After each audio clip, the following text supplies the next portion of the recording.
This is The Express with Gary Allen, your 360-degree view of the world. Now, here's your host, Gary Allen.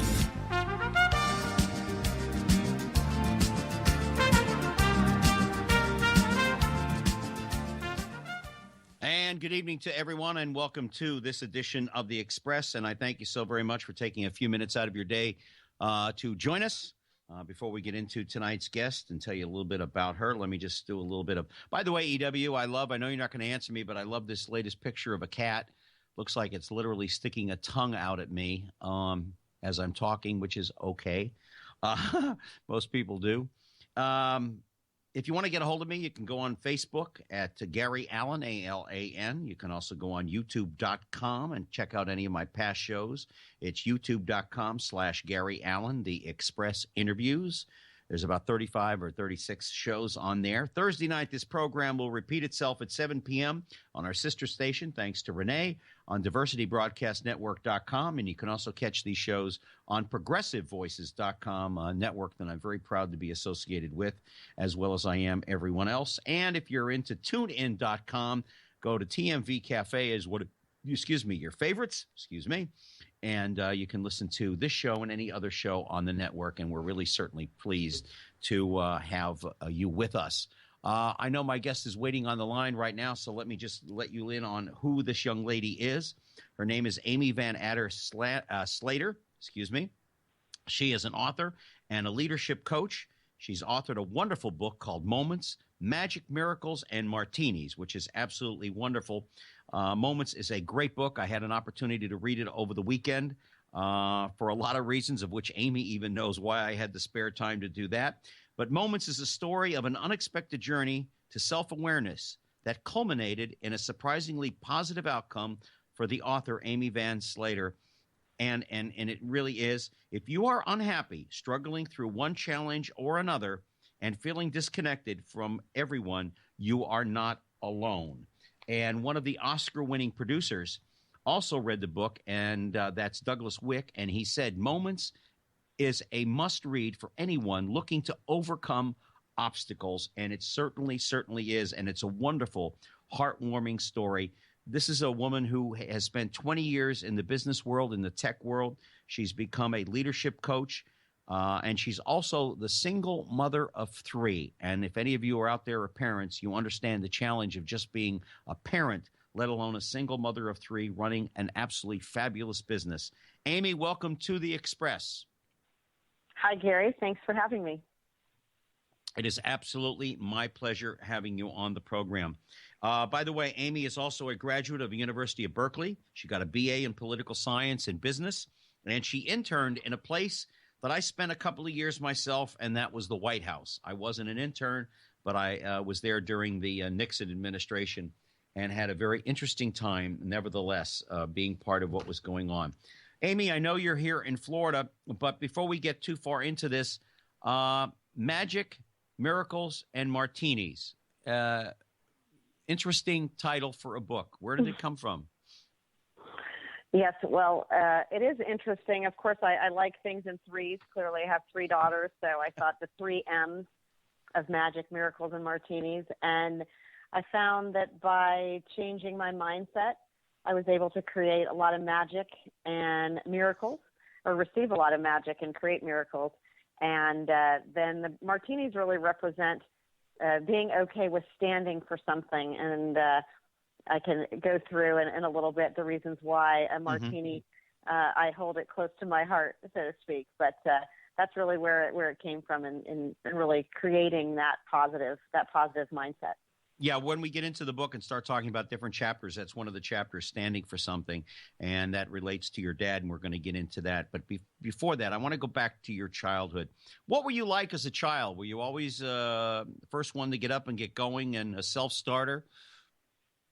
Yes, and now I used to be proud to say that I was a perfectionist, and now I like to say that I'm a reformed perfectionist. I used to think that being perfect was the way to go, and I've learned that perhaps not being perfect is how you grow and transform your life is by not being trying to be so perfect. Yeah, I've run across a lot of people in my life, whether it was in the military or whether it's been in the broadcast business, that always figure they can't afford to make mistakes. You can't afford to make mistakes. And I've always said mistakes are where you learn. And people who are perfectionists, I know they drive themselves crazy. And over a period of time, many of them that I know have changed and said, I'm not going to be so perfect anymore. I'm allowed to make mistakes. And I used to say, well, that's why they put erasers on the end of pencils, because none of us are perfect. Nobody's ever perfect. And if you go out to not make mistakes, you inevitably end up making mistakes at some point or another. I know you were very close to your father, but was your mother and father very influential in your early years as far as your education was concerned and the drive you had in life? Very, very much so. My parents, they started dating actually when they were 13 and 14 years old. They were in Southern California, and they were always certainly high achievers. And I think my dad was student body president and is an athlete. My mom was certainly academic and very much involved in school leadership. And I never felt like they forced me to be a certain way. Mm-hmm. I just felt that they really led by example and gave me a lot of opportunity to grow and flourish, taking out loans so that I could go to a particular private high school that they couldn't afford at the time. Mm-hmm. But they took out a loan so that they could give me that kind of an education. Mm-hmm. What is your drive in your life? I mean, what really motivates you to get up in the morning and get out there? I would say aside from my children, which sometimes sounds cliche, but being a mother of 3 daughters, I get up every day for them. And aside from that, I would say I really have a passion for inspiring people, mm-hmm. and just going out into the world with, in a positive place. I absolutely am a morning person. I love that quiet time.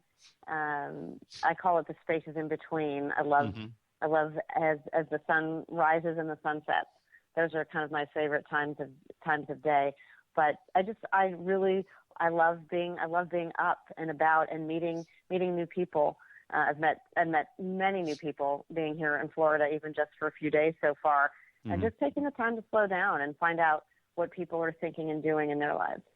Do you think people, before we get too far, and we're going to discuss this again probably when we get into the book, but do you think people, this world is moving so fast that people figure they have to keep up with it instead of taking a few minutes out of their day and smell the roses, for an old cliche to throw in there, that they're just too busy to worry about the little things, and it's the little things that keep us sane? I do, and I think that a lot of it, I want to put some of the culpability on technology, because technology has allowed us to do so much, which can be a blessing and a curse, so that we don't really focus on one thing. We're multitasking, and I'm guilty of it too, and we're doing mm-hmm. 10 things at one time. We're taking a phone call at the same time we're texting, or we're on our computer, or we're driving, and it's almost like it's this badge of honor to be busy. And when you're so busy, and I had this conversation with someone the other day, when you're so busy, you don't leave any room for chance, mm-hmm. for chance opportunities. And what I found in the last few years is that by slowing down, you open up little windows for other opportunities to come into your world. That if you're just jam-packed with your schedule and being so busy, you don't really get that opportunity to allow other things in.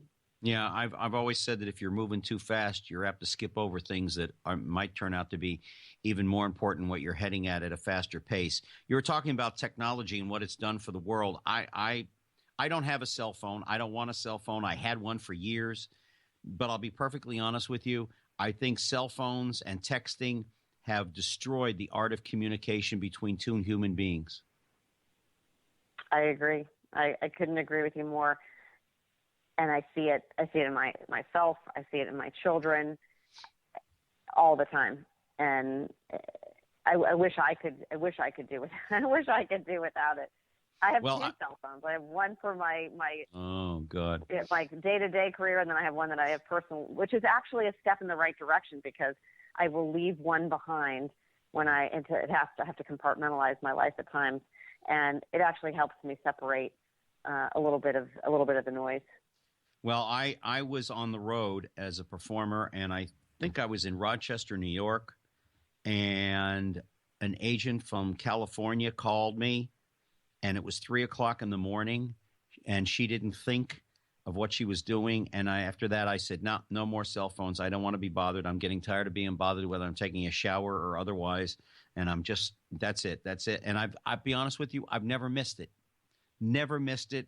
I do all my work here at the house, and it's made my life a whole lot simpler. And I love to talk to people. As you all know, I can talk your ear off. I love to talk to people. And I think that's what's missing in the world is that, they all say all politics is local, where you actually talk. And I think the art of discussion has really been lost. Let's talk a little bit about how did you get into the tech world to begin with? Was it something that you were interested in as a child and you rose to senior vice president of a tech company? What drove you to become this one-woman dynamo that you are today? Thank you for the compliment. I haven't really thought of myself that way, but thanks. I'd say it was. I don't really even think that technology, at least in my mind, really existed, or at least not in my purview. I think, even through college, I majored in political science and economics, and just thought I'll get a well-rounded education, and thought, okay. And then I graduated and went to a management training program to become a buyer in a retail place, just because it was a job, right? It was a good job out of school, and then I changed jobs, and I did some temporary work for a while, and I just stumbled upon a startup software company, and worked there for about a year, and then it went bankrupt. I thought, gosh, I'm 24 years old, and I've already been in a company that's been bankrupt, and what do I do? And really just examine trends, technology trends, and I started my career in telecommunications, and that was something that I just hit at the right time, and I basically say that my career has traveled the technology network, from the infrastructure to data communications, into hardware, into software, and now into media technology. So it looks like I planned it that way, but it managed to work its way through. And I when I do some of my coaching for people around business, I say it's always about who you know. Most every job that I got was through somebody that I knew or had worked with in a former job, which I think really served me well over time. Yeah, networking and people from your past, people you went to college with or whatever, has always proven to be a really fabulous resource. You talked about at the age of 24, you didn't have a job because the company folded. Well, in the radio business, if you've been in it for a while, by the age of 24, if you haven't been fired a couple of times, there's something seriously wrong with you. That's as far as it goes with that. I want to talk about something that people really harbor on this word. It's called success. And success can mean different things to different people. I mean, I know people that are making only $35,000 a year, yet are as happy as if they were millionaires. And I've known people that are as wealthy as all get out that are millionaires that are as unhappy as can be. How do you measure success? And what do you say to your clients in the leadership role that you have in coaching them as far as achieving success? And what does success mean to Amy? Is it the material things, or is it the wonderful feeling of getting up in the morning and having a purpose and helping other people? I would say many years ago, I thought that success was found in material things. And don't get me wrong, I like nice clothes and nice things and all of that. I still like those. But it's not, to me, the definition of success.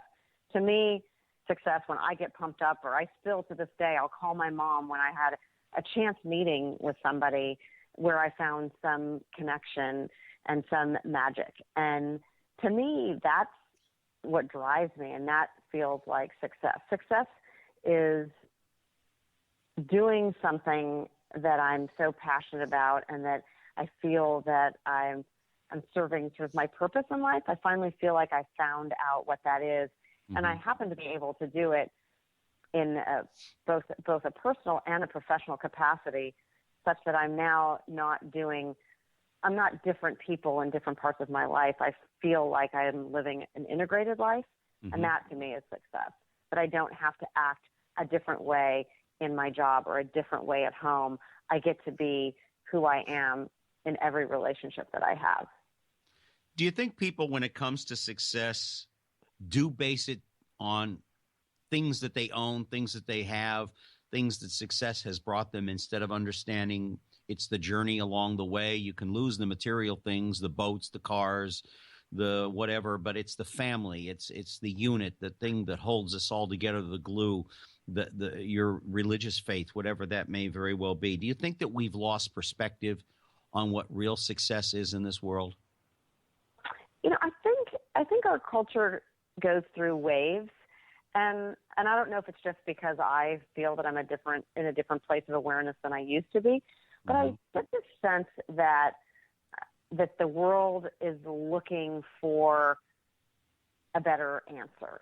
And there's such a big focus on mindfulness and being present and appreciating the journey. And I don't know if it's just because my level of awareness, has grown, or is it really true?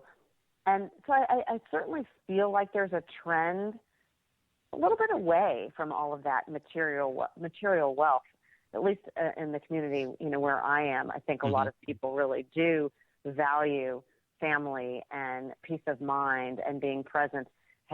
Look at all the books on the shelf today. Finding happiness, choose happiness. Everything is all around happiness. I look at the values that are being taught in my youngest daughter's school. There are all of these character pillars. And so I do feel like there's some sense that people really want to hold on to good character. Well, I hope so, because success to me is not what I have in the closet or what I have in the bank, although this weekend I didn't have anything in the bank. Yeah, that was a story, right? Yeah, and I'm not going to get into that with our listeners, but Amy knows the story very, very well. When it comes to success, everybody wants it, Amy, but I've also felt as though there are an awful lot of people that are a detriment to their own cause, that they have a way of imploding on themselves, that even though they want success, they find ways to blow up their future. They have a way of talking themselves out of it, or they're afraid of success. How do you help them? And just real quickly, not quickly, but I mean, whatever you want to say, but we're going to get into this in your coaching later, leadership coaching, but are people afraid of the word failure? Absolutely. Absolutely. And that's why so many people don't take risks. And I know I have been one of them, that you're too afraid of what's on the other side. So you think, I'm just going to stay safe. But as you talked about, in the beginning, why there's an eraser at the end of a pencil, is that you do make mistakes. And that's where the greatest learning is. And Brene Brown, who's someone I've been following, for a number of years, she says, you find magic in the messy. That's where you learn and grow. It's when things do get messy. If we did things right all the time, what more do you really learn? Yeah. And so I do feel that people are afraid of failure. I know I've always been very afraid of failure. I think I'm less so today. And it's finding courage. And I think that's really by being okay with who you are and not being managed by other people's perception of who you should be. And I know I lived my life a long time as to, what I thought other people who wanted me to be. Yeah, because I think that's why people sabotage themselves sometimes not to go anywhere, because they are afraid to fail. That's why I think we have so many miserable people in the world, either on drugs or alcohol, or just in miserable relationships, or they're just upset with themselves because they look back when they're 45 or 50 and go, why didn't I just suck it up and do what I needed to do to get where I wanted to be? And I might not be, but I might be a lot happier than I am at the moment. When people come to you, Amy, is there any common denominator for your leadership coaching or for your advice in life to help people get past their obstacles. And I know your book goes through that, and we're going to get to that in a little bit. But is there any common denominator that these people all share when they come to you that you could say, yeah, they all have this problem, and this is how I help them get past it? I'd say the commonality and what makes a really good fit is anyone that's going through some type of life transformation, personal, professional, or otherwise, that they're in a place where, I've been doing this for a long time, but I'm not happy. I'm not happy doing what I'm doing, or this isn't what the life I thought I wanted. I really like this. And so one of the first questions I ask when I talk to people is, when you wake up in the morning on a scale from 1 to 10, or even 0 to 10, I hate to go to 0, but 0 to 10, how happy are you? And how do you rate yourself? And then what drives you? Like you ask, what is success to me? I ask people, what makes you happy? And to identify that. So why not try to create a career around what does make you happy? And instead of what you think is going to make the most money or what you were educated in. I talked to someone on the phone the other day, actually not even on the phone. I was getting an Uber ride to the airport. That's what it was. And the kid was 22. And I was asking him, he'd taken junior college. He didn't get into the college that he wanted to go after that. And I said, well, what are you studying? He said, linguistics. And he was talking about that. And later in the conversation, he said, what I really love is math and science. And he says, but, if I were to go back and do that, it'd be another 5 years. And by then I will have wasted all this time. And, I feel bad. I kind of got on my soapbox. I said, wasted time. You're 22. Do it now. Make the shift now. You haven't even found a career yet in linguistics. So if you're really passionate about, he said it was math and science and philosophy. I said, go for it. Jump right in. And, I just wanted to take him under my wing and, not that I could take him there per se, but I thought it's okay. But I know he was worried about what his parents would think and, oh gosh, I'm not going to spend more money on my education and all of this. And it was just fascinating to think that someone already at 22 was afraid of following his dream. Oh, yeah, I wish I could go back to 22 years of age and know what I know now. A lot of things would have changed for me. That would be 42 years ago, 41 years ago. We talked about technology and how it has changed the world as far as intercommunications. But I also just want to touch on this. A friend of mine wanted me to ask you this question. Technology has made it so that when we apply for jobs or we're looking for work, we send emails out through our resume. We fill out applications online, and we have to hope and pray that the person on the other end can interpret your experience or your background in order to get the job. I'll give you an illustration because he brought this up to me as a reminder. When I first moved here to Orlando many years ago, I'd come in from Las Vegas where I'd been for 10 years. And while I was in Las Vegas, I worked a part-time job, which turned into a full-time job at the Wynn Hotel when it first opened up. And I worked in the concierge desk in the VIP section. I was there for about a year and a half, almost 2 years. When I moved here, I put in applications at some of the hotels just to get a job, to get going again, just so I had steady income. Would you believe not one of the hotels, the HR people, they were all young kids, even knew what the Wynn Hotel and Casino in Las Vegas was? And according to them, working in a concierge for a year and a half to 2 years wasn't good enough experience for them in this town. And one of them was at the Peabody, which doesn't exist here in town anymore. It was bought out by someone else. But the young lady who was the HR director didn't even know what the Wynn Hotel and Casino in Las Vegas was. She never heard of it. She never heard of Steve Wynn. She had never been outside of Orlando and gone to the University of Florida for her degree in hospitality. I mean, we are at the mercy of kids who don't even know the world that they live in and the occupation that they're in. How did you help people get past that? Because I've always been a firm believer. Go to the hotel, meet the people, shake their hands, and at least they get an opportunity to get to know you without just going through the internet. I think that's certainly a big part of it. And as I talked about early on in our conversation, so much of it is also about who you are. And I talk a little bit in the book about building your brand of who you are and what you stand for, because then you'll have people recommending you. And I have to say, it's a lot of effort when people just go blindly responding to internet ads and what have you, because I would say a good percentage of the time, over 50% of the time, the person that gets the job is someone who had an internal referral. That a friend went to another friend.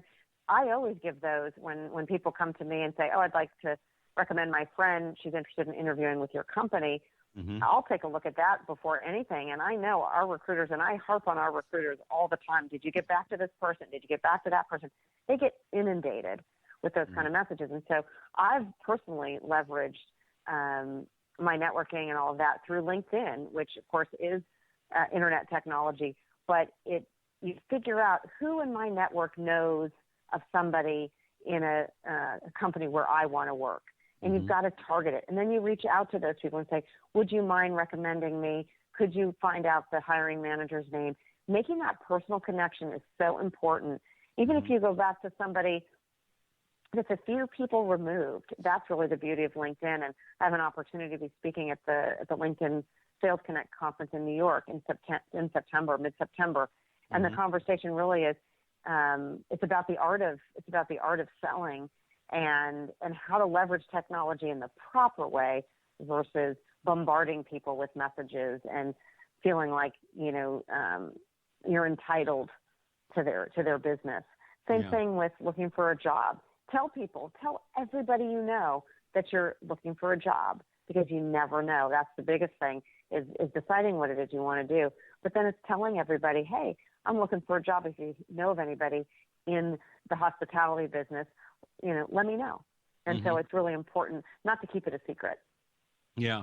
It was just surprising to me when it happened to me. And I found out later that the young lady, through a friend of mine, she was let go. She was also the daughter of one of the managers of the hotel, but they realized that she was skipping over a lot of good people and bringing in her friends who weren't showing up for work and didn't care and were lazy and, you name it, it was there. Amy, we're talking to Amy Slaughter, the author of Moments, Magic, Miracles, and Martinis, and she's also a leadership coach, and we're going to get into that in just a little bit. But I want to talk about women in the workforce.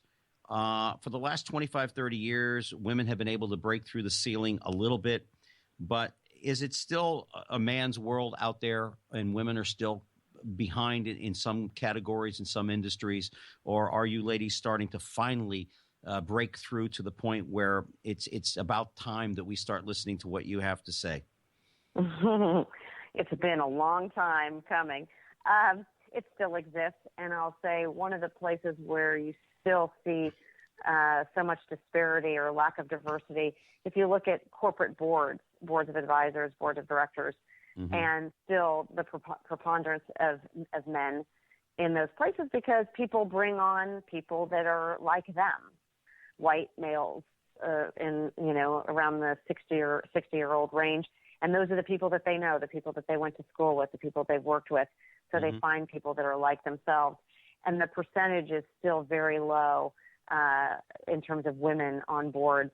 But they show that how there's a much greater, higher growth rate and innovation when you have diversity in companies and diversity in boards, because you just get a different perspective and different opinions and ways of managing business. So I have to say there's still a huge disparity.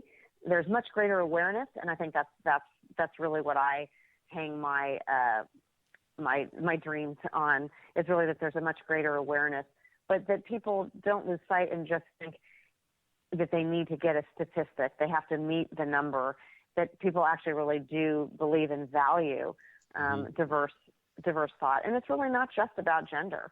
It's about different cultures, different experiences that you bring to a company that drives the kind of the innovation and growth that companies are looking for. I just got a message. People want to know how they can get a hold of your book, Moments, Magic, Miracles, and Martinis. I think they can go on Amazon. It's now in paperback, I believe. Am I right, Amy? Yes, it is. It is on paperback. It's also available on Kindle. It's also available through Barnes & Noble. as well as on the Nook, any kind of an e-publishing. In Florida, it's actually it's in stock in Naples, at the Barnes & Noble in Naples, and then in assorted bookstores in California, where I am in the Bay Area, and I'm continuing to move into other bookstores, but readily available on Amazon, and you can look it up by moments, Magic, Miracles, and Martinis. Yeah. I also have a website where you can order directly from my website, which is www.amyvslater.com. Amy, talk about how you found magic and how can others? I found magic in what we've talked about with respect to slowing down and not creating sort of this, state of busyness. And when you pause and take the time to give some open space, it's just amazing the kinds of things that happen. And I'll give an example. When I got here to Florida, and I went to Naples, and I stayed the weekend in Naples, and I went to the Barnes & Noble store in Naples to see if my book was on the shelf, which it was. It happened to be in the wrong section, but I'll be addressing that. Anyhow, I asked a teenage girl who was in the store, I said, could you take my picture with my book here next to the shelf? Oh, absolutely. I said, I'm the author, and I just want to have it so I can put it on my Facebook page. Sure, no problem.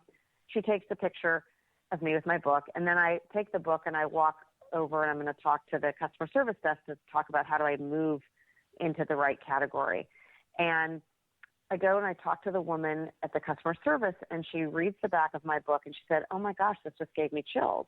I said, what do you mean? She says, my father suffers from Lewy body dementia, which is what my dad suffers from. Mm-hmm. So the first person who picks up my book has a, immediate connection with my book.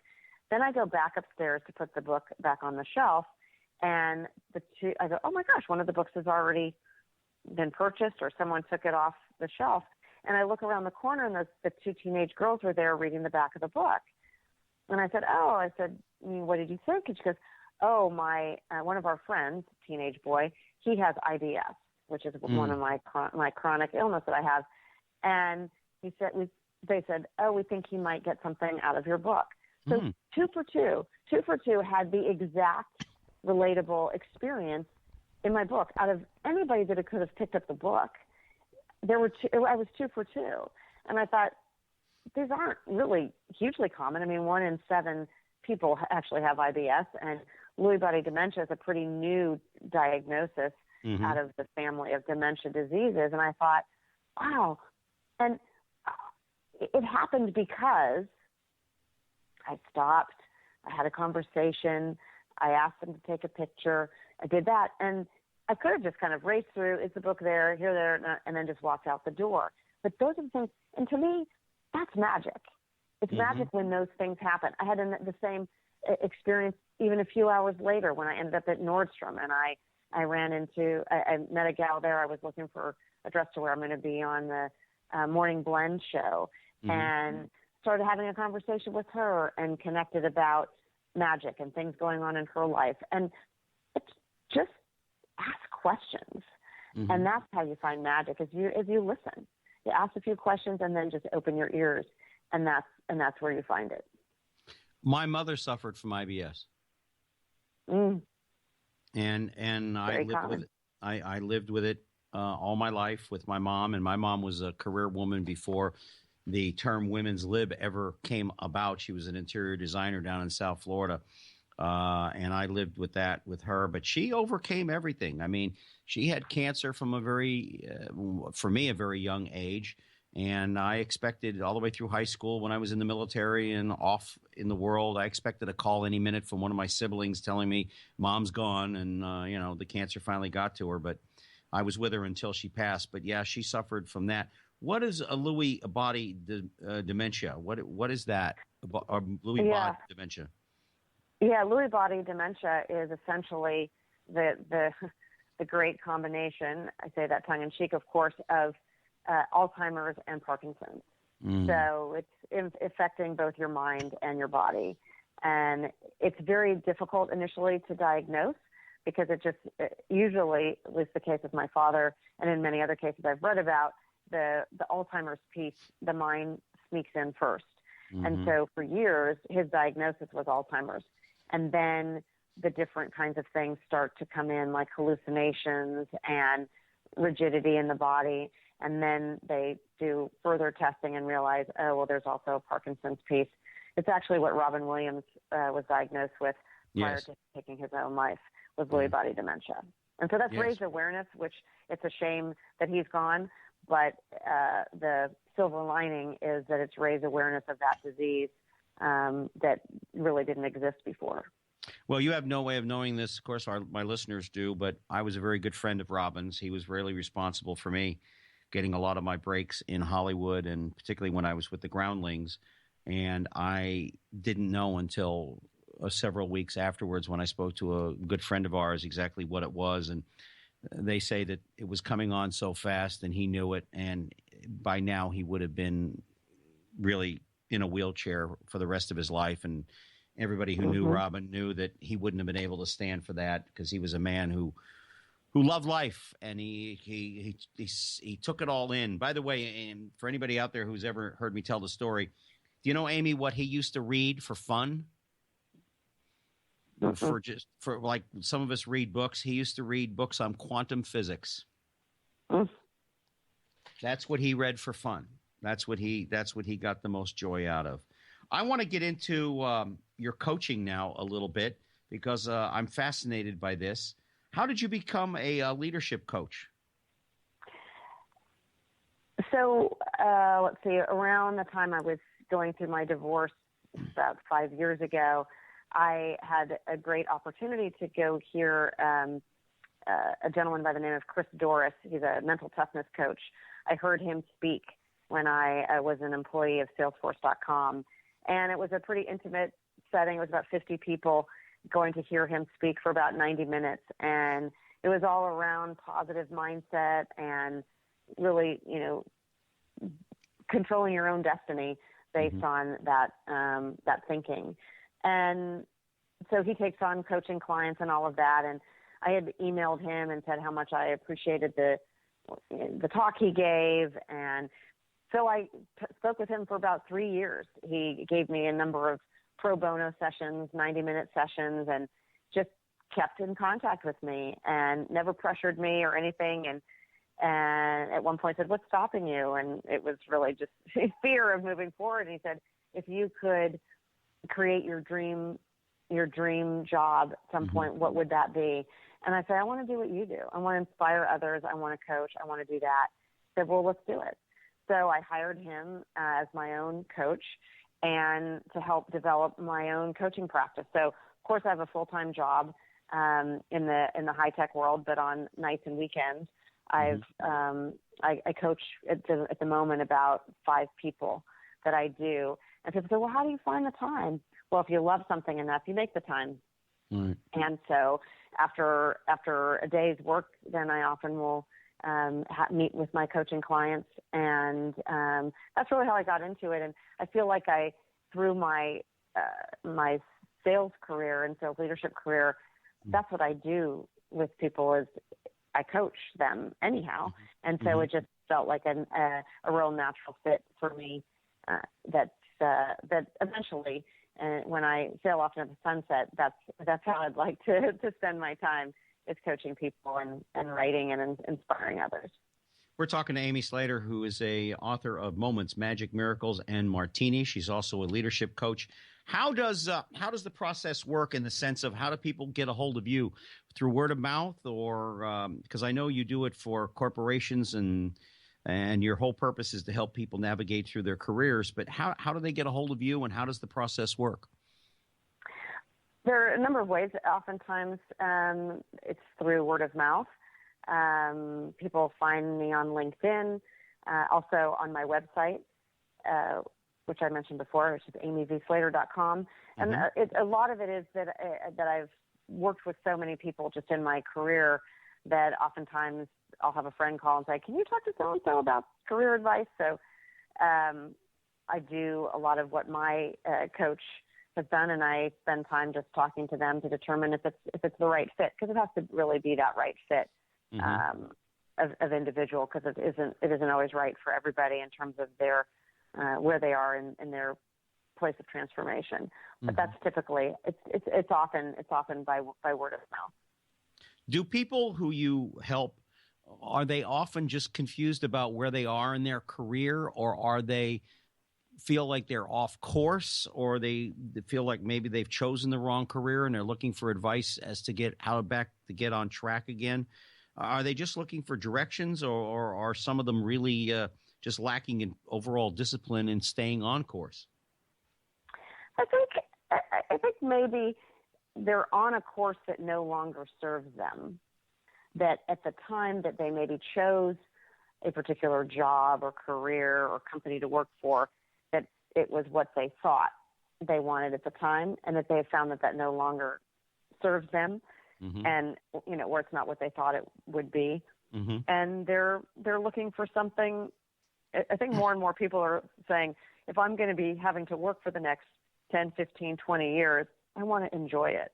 And so that's really what we try to dive into is, what are some of the transferable skills that someone might have? Because they may be in a profession that they no longer want to really be in, and they don't want to start all over again. So how do you build some, look at your transferable skills and say, okay, how do I do what I love doing and what makes me happy, but also not lose the investment that I've made in my careers? But I meet people in all, phases of their careers, even young people just starting out, and others that are even in their 40s and say, oh gosh, now what?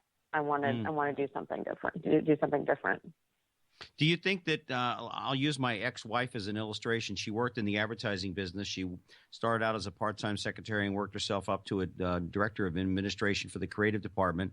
And then at J. Walter Thompson, they did away with that altogether. Are you running across that more and more because of the downsizing in the last 15, 20 years in corporations, and technology is eliminating a lot of jobs? You find people are like they've gone as far as they're going to go and they can't go anymore, and the jobs are being eliminated and they just don't know where to go? That could be part of it, but I think it's not as much, at least in my experience, that the jobs are being eliminated. They're just changing. Technology is driving the change. So if you think about the advertising business, you have the sort of historical advertising, which has been all the print marketing and print advertising and very traditional roads of marketing and advertising.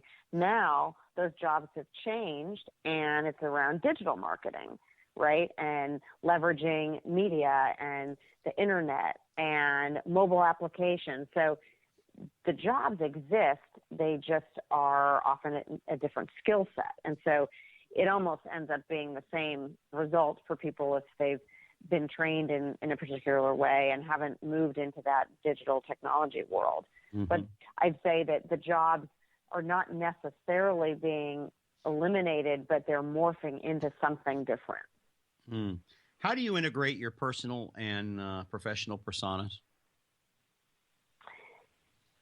By just being who I am. And I'd say where I needed to make the biggest modification was bringing my personal whole self to work and not trying to be who I thought people wanted me to be, which certainly in a male-dominated industry like high technology, I felt like I had to be, I guess I'm allowed to say the word bitch on the air. I thought if I was that way and kind of this more domineering personality, that would be how I was supposed to be to kind of keep up with the pace. And then I realized by being more authentically myself, it was a far better place for me. And it was just easier. It was just easier just to be one person. Be the same at home, be the same in the office, be the same with my friends. I didn't have to switch gears, when I would go to work, and found that people, there's just more trust that's built in the workplace when you really do stand for something and they're your own personal values, and people know what to expect.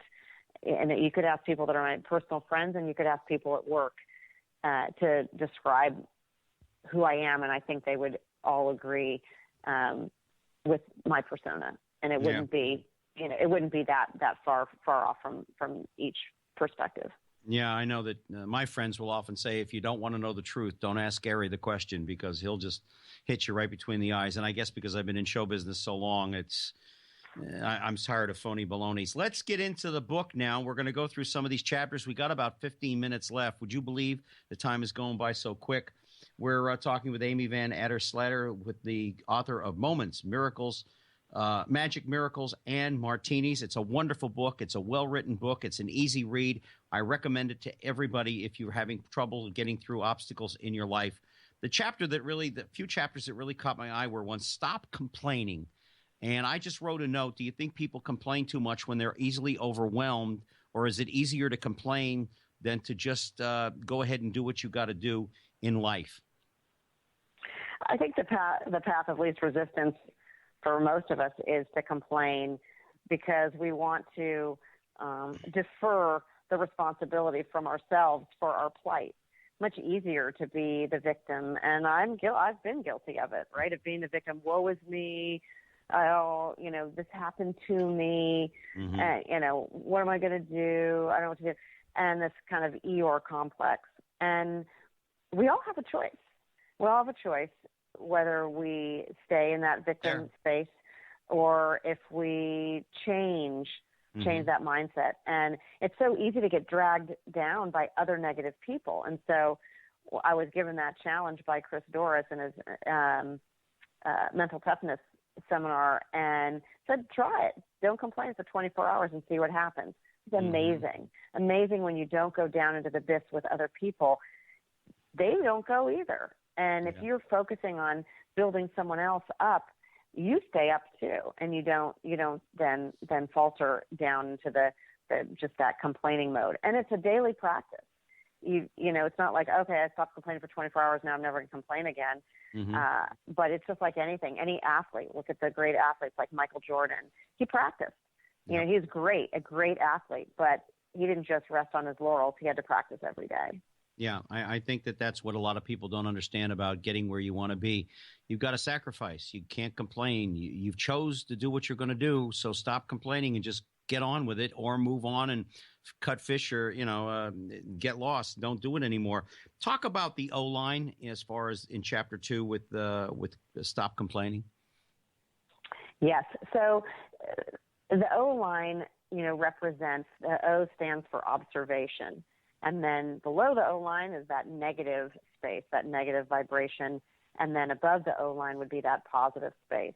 And one of the examples I like to use is the weather. And certainly we have a lot of warm weather here in Florida. Yes. So you could say, the O-line would be, it's 90 degrees today and 100% humidity or something. That's the O-line. It's just a fact.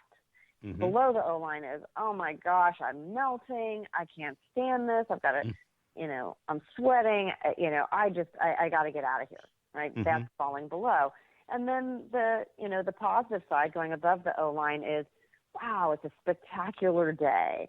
Look at the sun. It is shining so bright. I'm so grateful for being here. Mm-hmm. That's above.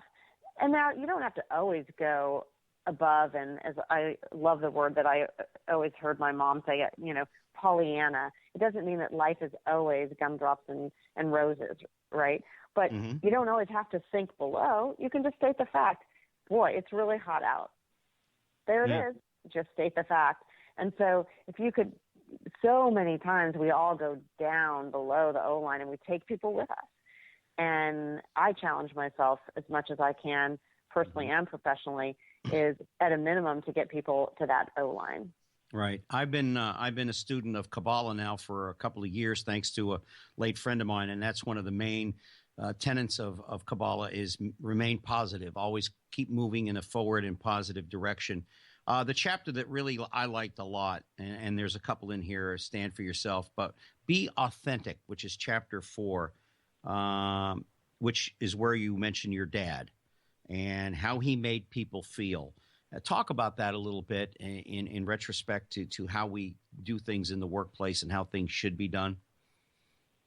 Yeah, there was something, and not to overuse the word, but there's something really magical about my father when, in the workplace in particular. And he always just made everybody feel valued and special. And I still get emails from people today who talk about, their sadness that he's ill. And they talk about just his charisma and his sense that everybody mattered. And he never put himself as being better than anybody else, despite the fact that he was an executive in corporate America. And he always wanted to be at the same level, and even raise people up above. And I think that, really he was authentic before authentic became, the buzzword of the day. Mm-hmm. That what you see was what you got. And he didn't have those airs, but he built a tremendous amount of trust and loyalty with people in all of his endeavors. Yeah, I've always been one that when I hear from a company or someone I'm working for, be a team player. Right away, I think, I'm going to get stabbed in the back because there's very little loyalty around much anymore. But I love the chapter because it just talked about your dad making people feel better about themselves and what they do and who they are. And I don't think we do that enough. I'm always grateful to my producer on this show, EW, for everything that he does for me. And when I go over to work at the radio station from time to time over in Cocoa Beach, I'm always grateful to everybody over there for everything that they do for me. And whether it be the girl at Bank of America who's helped me the last couple of days or whatever, I'm grateful because I don't know what I'm doing half the time. Chapter 5 was one that I really liked. Decide, declare, and do what it takes. And before I even got very far with this,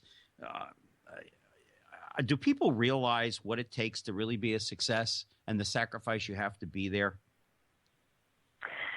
In this day and age, I'm not so sure. Certainly, I think with some of the younger generations, there's a little bit of sense of entitlement. I've listened to some college-age kids as they're about to graduate and just not realizing that you have to do your time. Yeah. You have to do your time and put in the sweat equity, and making the decision is really the first step, right? You just have to decide. And like anything, when people say, I'm going to start an exercise routine, first of all, you have to decide that you're going to do it. And then if you tell people, guess what, I'm starting this exercise routine, because then you feel like, okay, I don't trust myself enough to keep this up, so I'm going to tell other people because I want them to help me stay accountable. But then they're not going to work out for you. You've got to do it yourself, and you've got to make that, you've got to make that commitment. Same thing, in a career. You decide that you want to get a promotion. I was always told, and my father always told me, you've got to be doing the next job before someone's going to promote you to that job. You've got to start acting and being in that job so that people say, oh yeah, this is a shoo-in. She's already doing all of those things. And so you have to do what it takes. You're not going to just get someone to tap you on the shoulder. And, I talk about that in the book as well in terms of building your brand, that you've got to be out there doing that. They're not going to just take you because you've been successful before. Yeah, nobody's going to come knocking on your door. You got to prove who you are and keep proving it time in and time out. But you're right. You have to decide first. You have to declare it to yourself. And that's probably the biggest thing and the biggest problem with most people. They really can't decide, and they let other people try to decide for them, and that's where they probably get off track. Another chapter that I really liked was Let It Go. Do people really have a problem with letting go of the past and moving forward? Yes. I know, been there, done that, still do that at times. And you see it all the time. People say, well, I can't do this because of what happened before. Or if only I had what I had before, if only I had the relationship that I had before, if only I had the money that I had before, if only I had this. Well, what good does that do to turn back the clock? Because there isn't going back. And so what can you do in the present moment, hence the title Moments? It has a lot of meaning behind the word moments. But what can you do today going forward Mm-hmm. And looking back, oftentimes, if I look back now, it's really to rewrite my story and say, all right, what did I learn from those experiences, and what am I going to do differently this time, as opposed to dwelling on what could have been, should have been, might have been, because it never will. It won't change.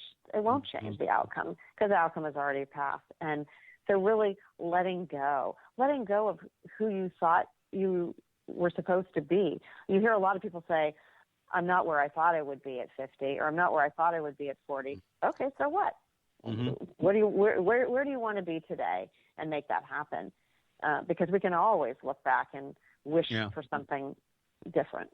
Yeah, if I hadn't had to go in the military, I would have gone to England to study at the Royal Academy. And who knows, I might have been an unsuccessful, unemployed actor instead of a radio talk show host. You never know. You never know. You just never know. One chapter that really is cool is Choose Gratitude. And I just want to read this. It's from Dr. Robert Holden. The miracle of gratitude is that it shifts your perception to such an extent that it changes the world you see. And I've always been a firm believer, and anybody that I ever got advice from, Amy, about success, and when you meet people, is be grateful. Always be humble and be grateful, because that shows, it doesn't show a weakness. It just shows respect for the other person. And you're always grateful, because in spite of what Gene Simmons of Kiss thinks, if it wasn't for other people appreciating his music, he wouldn't be a success. So he's not an island unto himself. A lot of men and women think that they're self-made. To a certain extent, maybe they are, but it takes other people as well to help make you to be the success that you are. So why not be grateful and be humble about it and thank everybody? At least that's my perspective. I agree. And a lot of it comes to just changing the language. You know, you said the word and thank people. And I think I used to thank people just because thank you was just a word that everybody said, the words, thank you, thank you, thank you. Mm-hmm. And in the last couple of years, I've changed my language, and I say, I'm grateful for what you've done for me. And instead of just thank you, because I think thank you, while it beats not saying thank you, by changing the words grateful, I think that you create a personal connection to someone. So I am grateful for what you have done for me. I am grateful for what you have allowed me to do. I'm grateful that you came to do this because it enabled me to go do that. Mm-hmm. And really taking, and that's part of slowing down, taking the time to really acknowledge what are you saying thank you for? Right. And not just saying thank you. Yeah. We are talking to Amy Van Atta Slater, and I'm goofing that up all night long. She is the author of Moments, Magic, Miracles, and Martinis. And we have about a minute left at this point. So I just want to conclude with this, Amy. What is it that you would like our listeners to take away from tonight's show and to take away from your book, which you can get on Amazon as well as Kindle and other places? What do you want people to take away from our discussion tonight?